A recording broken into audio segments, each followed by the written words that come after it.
one thing we didn't get super into was the stuff with you on the GNOME board. What does the GNOME board actually do? Um, so I'm I just got like, up. oh no, rumbled.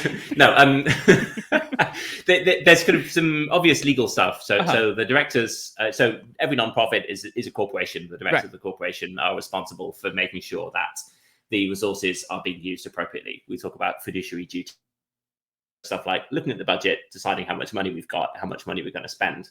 I think more specifically, it's to do with the organization strategy and priorities. So there's a staff team. We're in the process of recruiting for a new executive director.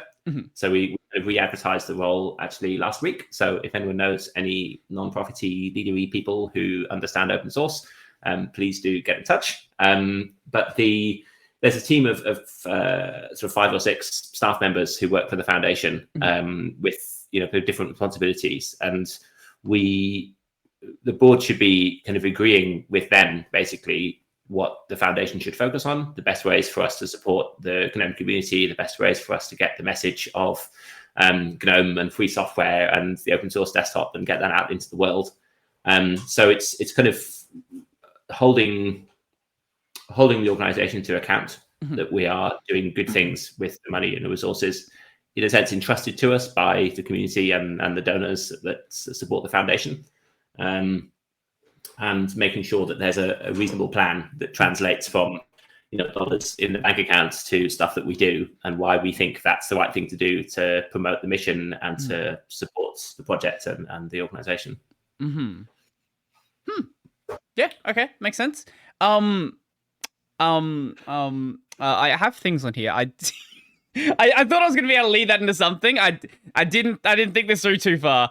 I mean, but day to day, when I look at GNOME stuff, it's not to do with recruiting ED. I'm admittedly pushing my pet project, which is to stand up FlatHub into a slightly separate organization. Okay. But partly because we're working on adding donations and payments into FlatHub. Yes. Which changes some of the, we need to have a Stripe account, we need to collect sales taxes, and there's some different like legal responsibilities and liabilities.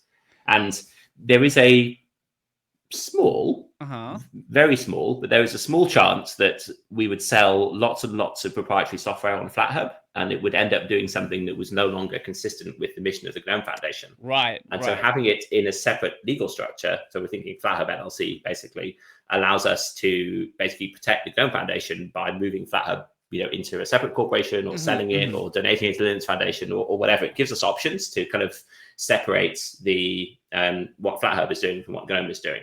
So in a sense, kind of GNOME is incubating FlatHub, and we can provide some of our resources and help infrastructure, sysadmin, and kind of legal structure. But FlatHub has enough autonomy that we can have our own kind of governance process. So we're looking at having like a little advisory board or sort of governing board that brings together GNOME and KDE to choose and sort of FlatHub representatives, so that we can sort of choose how FlatHub spends its money and what we prioritize. Rather than it being just a GNOME thing or just a KDE thing, but it's actually a separate organization that has its own kind of governance and transparency. Hopefully not elections, try and figure out something that's a little easier, but at least so that who's making the decisions and you can see what they thought about and why. And then once we've got that legal structure, it gives us, we can set up the agreements to upload stuff to FlatHub and what that means in terms of collecting payments. And if you need to demand a refund or whatever, like all of those things we can set up, to and from this separate legal entity.